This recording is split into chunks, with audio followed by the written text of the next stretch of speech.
O Projeto de Lei Amazônia de Pé é uma iniciativa que nós, enquanto nossas, estamos puxando hoje já com 190 organizações do campo, que vão desde organizações do campo extrativista, indígena, quilombola, movimentos de base, movimentos periféricos. É uma campanha que a gente está puxando aí, já tem 3 meses, e a gente está construindo esse projeto como uma forma de mobilizar 1,5 milhão de pessoas no Brasil para propor esse projeto de lei.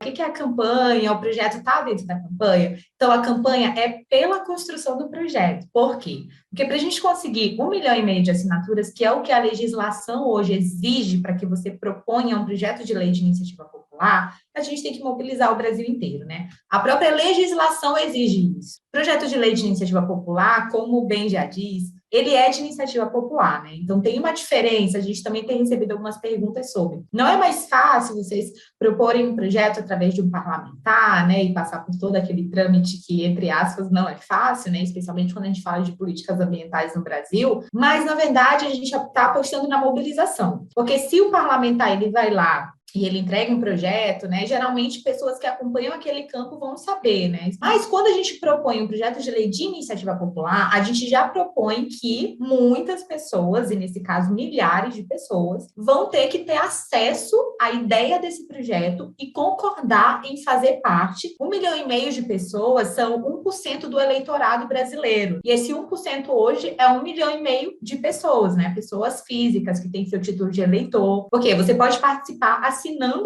esse projeto, né, uma vez que essa ficha chegue a você, ou você vá ao nosso site e colete, né, imprima o papel para coletar essas fichas. Importante falar também, uma das pautas da legislação também é que essas assinaturas, elas precisam ser impressas. E é por isso que hoje muita gente está perguntando, né? A gente vai fazer um projeto que é direcionado para o meio ambiente, para a Amazônia. Não seria melhor a gente né, fazer esse processo eletrônico, digamos assim, digital? A gente adoraria que pudesse ser, né? Inclusive, a gente investigou muito formas de fazer isso, mas infelizmente hoje a nossa legislação ela não aceita, né? Precisa ser impresso. Por isso que a gente tem poucos exemplos de projetos de lei de iniciativa popular no Brasil. Nós só temos 4, né? Durante toda a história da legislação brasileira, a gente só tem 4. Um dos mais conhecidos é o Ficha Limpa, que muitas pessoas conheceram, mas a legislação também exige que seja descentralizado e que a gente tenha diferentes estados com quantidade de pessoas específicas e de eleitores assinando. Eu acho que o contexto que a campanha ensinasse é porque a gente precisa entender que a gente não vai frear a crise climática se a gente não manter a Amazônia de pé. Isso aí é consenso mundial. Só que muitas vezes, dentro do Brasil ou dentro aqui da própria região amazônica, a gente não tem muito essa noção da importância que a Amazônia tem para o mundo inteiro. A gente sabe que ela é importante, a gente sabe citar várias coisas quando a gente fala sobre a Amazônia, mas existe um contexto político que ele é importante. Então, a gente também fazer isso, construir isso através de uma ferramenta política tem um significado, né, muito importante.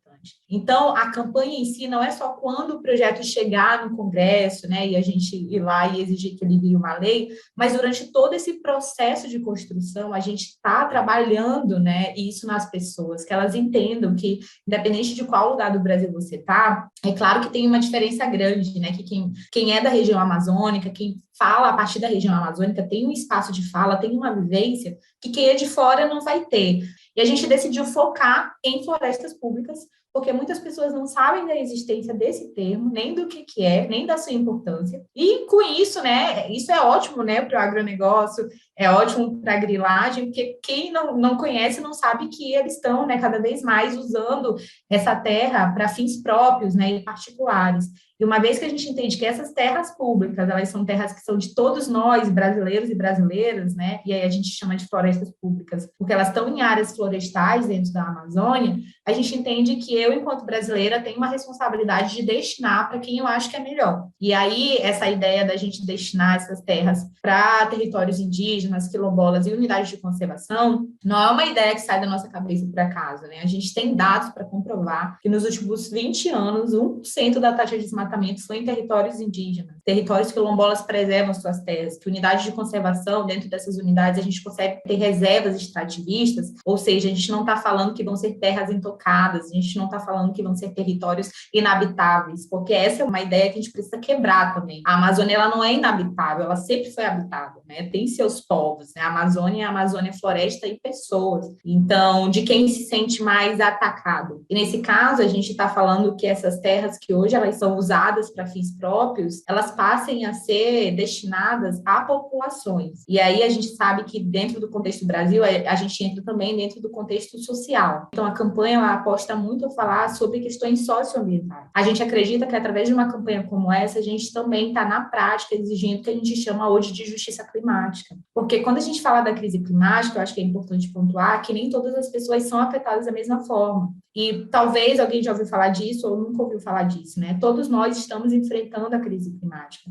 Mas quando a gente fala sobre sul global, países desenvolvidos, América Latina, Brasil, região norte e nordeste do Brasil, Amazônia, né? Vai chegando, e a gente sabe que essas pessoas que menos contribuem com a crise climática são as que mais são afetadas. E quando a gente fala dos povos tradicionais e comunidades originárias, né? A gente sabe que realmente são os que são mais afetados por ainda ser aqueles que preservam, né? Por ainda ser aqueles que estão mantendo essa floresta de pé. Eu acho que é bem importante reafirmar que não é fácil quando a gente quer criar um projeto que envolve tantos campos, né? São pessoas que estão ali no território, né? Lutando pelo seu território, e às vezes ter esse próprio diálogo dentro do campo ali também é um desafio, e a gente decidiu enfrentar esse desafio por entender que a causa ela é muito importante, porque a Amazônia, na forma como ela está hoje, né? Enquanto floresta, a gente está chegando um ponto que a gente chama de ponto de não retorno, né? É um ponto que, se a gente, do jeito que está, continuar e avançar, daqui a uns 5 anos, e isso são dados da ONU também, né? Também não é coisa da nossa cabeça, é o relatório de clima da ONU,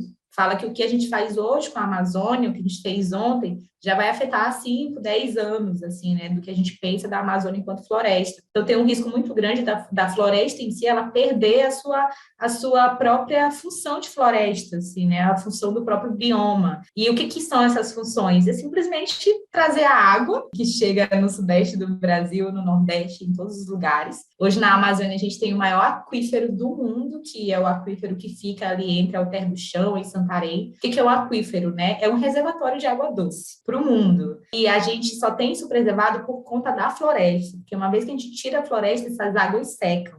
Então, acho que dentro desse processo a gente também está tentando fazer com que as pessoas entendam que a chuva que chega na sua casa e que faz com que os alimentos cresçam, o alimento que chega na sua casa, até o combustível que chega na sua casa, e que esse ano a gente viu esse aumento, né? E as pessoas entendem um pouco mais como que essas relações elas não são tão distantes quanto a gente imagina, que está tudo entrelaçado, né? Tudo isso tem a ver com a gente ter a Amazônia, né? Às vezes as pessoas perguntam o que é a Amazônia, né? Por muito tempo a gente falou que a Amazônia era o pulmão do mundo. Hoje a gente já entende que tem uma outra funcionalidade. Mas eu gosto muito de dizer que a Amazônia, eu entendo a Amazônia primeiro como um termômetro, né? Eu gosto de ver a Amazônia como um coração pulsante do planeta, porque é ali que pulsa, assim, né? A Amazônia é onde a gente pensa e imagina o começo da vida, assim, dentro do território que a gente vive, né? A gente jamais lançaria o projeto sem ter, primeiro, uma equipe dentro desse projeto, né, que partisse da região e que entendesse as particularidades da região amazônica, mas também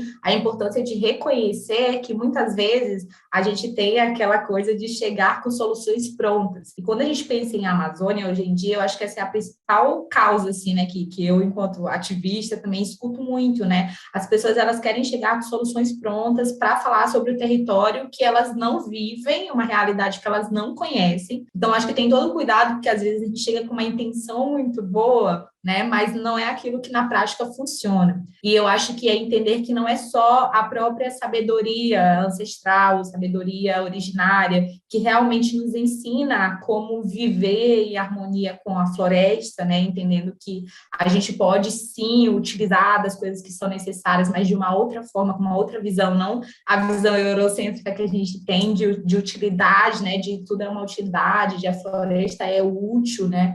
Mas sim de viver nesse contexto mesmo, nessa relação mais interseccional aí com com a floresta, enfim, com seus recursos, mas eu acho também que entender a questão política, né? E como eu falei, esse ano a gente está num ano político muito crucial, e a gente também está entendendo e em diálogo com várias bancadas já, né? Então, também já construindo uma bancada da Amazônia de Pé, porque a gente entende que em algum momento esse projeto ele vai chegar no Congresso e ele precisa ter pessoas que vão lutar por ele. E até do atual governo, assim, que o que a gente tem hoje de floresta, né, dentro da Amazônia, é ainda do tempo de Adão e Eva, né? A gente ouviu assim, umas coisas bem bárbaras e que o Brasil, né, tem a menor taxa de desmatamento do mundo e que a gente preserva ainda muitas áreas, mas o que não é uma verdade, né?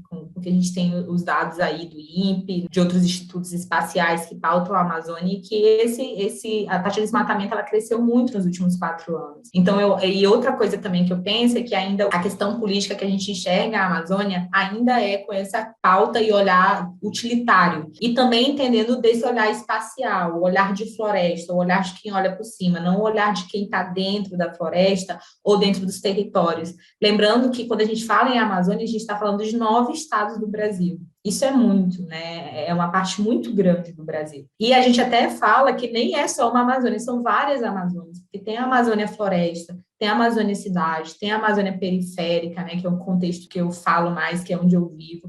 Então, se você for falar com as pessoas, né, elas vão trazer várias vertentes, são formas de vida diferentes, são territórios diferentes também, né, que elas vivem. Então, acho que a gente tem que entender que existe uma complexidade muito grande dentro da Amazônia, existe uma diversidade muito grande também. E muitas vezes a questão política, ela pauta a Amazônia como sendo uma coisa única, uma coisa uniforme, né, e uma coisa que, como se fosse realmente uma coisa não habitável, né, ali uma floresta que a gente quer manter as árvores de pé, porque isso é uma questão ideológica, mas, na verdade, a gente está falando de todo o que a ciência aponta, né, a sobrevivência, e também lembrando que a gente está protegendo a vida de pessoas dessa região, assim, a gente não está falando só, né, das árvores, dos animais, né, eu acho que esse é um contexto, assim, que eu vejo que é muito diferente da forma política como hoje é abordada a questão amazônica. Infelizmente, a gente vê isso nos debates, a gente vê isso nas perguntas que são feitas, a gente vê isso nas entrevistas, a gente vê nas falas, né, que essas pessoas que representam a população brasileira, a forma como elas falam sobre a Amazônia é uma forma de vivência muito diferente. Que hoje em dia, dentro do Congresso, a gente já tem mais pessoas que pautam, né, a gente já tem deputados, enfim, que vêm dessa vivência mesmo de floresta, né, indígena, e que já pautam um pouco mais, mas ainda é muito pouco, né, do que a gente precisa, assim, a gente precisa realmente fazer uma reforma não só política, mas educacional no Brasil para a gente pautar a Amazônia da forma que ela é. Então, a gente quer que as pessoas tomem para si a ideia e a mensagem da Amazônia de pé, porque realmente isso é por nós. Muitas pessoas falam, é pelo futuro, e eu, enquanto ativista climática, gosto de defender que é pelo presente também. Não é só pensando, a gente pauta muito a juventude, mas não só pensando na juventude. Eu também falo que, enquanto a gente está aqui, essa é a nossa geração. Então, independente da idade, a gente quer ainda viver para ver esses efeitos positivos acontecerem, né? A gente quer viver para ver uma Amazônia de pé, a gente quer viver para ver as taxas de desmatamentos serem reduzidas e, de fato, a gente ter uma justiça climática na prática. Então, eu deixo o convite para quem quiser participar, para quem quiser levar a campanha Amazônia de Pé para a sua localidade, para o seu instituto, para a sua escola, para o seu trabalho, né? Cada pessoa que está fazendo isso realmente está ajudando, né, a gente a chegar cada vez mais perto aí desses 1,5 milhão, mas independente disso, da gente realmente mobilizar muitas pessoas no Brasil para entenderem, muitas vezes, a primeira vez na vida, que é possível agir pela Amazônia, né, de forma mais efetiva, como através do projeto de lei a gente está tentando tornar, né, que seja possível.